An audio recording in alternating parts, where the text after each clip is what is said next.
total sense. So this is a cut I took from one of the posts that I responded to, but it's simply saying the guy was asking, you know, he asked a question, what are some locations or recommendations to start an Airbnb in Atlanta, right? And you see those all the time on Facebook.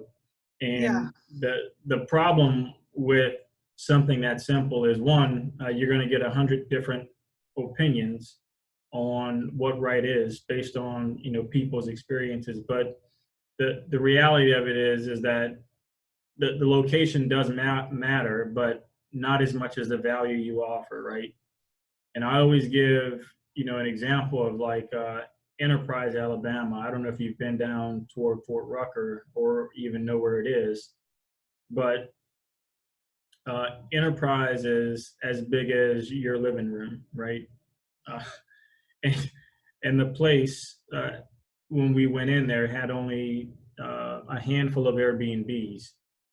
But understanding that and looking at the numbers, you would look at it on the surface and say, man, this is a terrible deal, right? I'm not going to go into a market with like 10 Airbnbs that are only pricing at like $56 a night, right? So that becomes one of those conversations. People wouldn't pick the location, but I say, yes, go for it, because if you can offer value in that location, then people are going to come. And what we found after doing some research was there were no homes in a market that slept more than 8 people.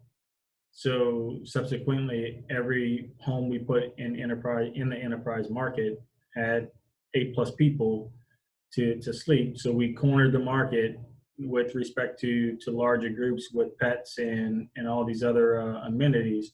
And now the properties are doing really well, and they're able to command top dollar, and we're only competing against our own listings, right, in that city.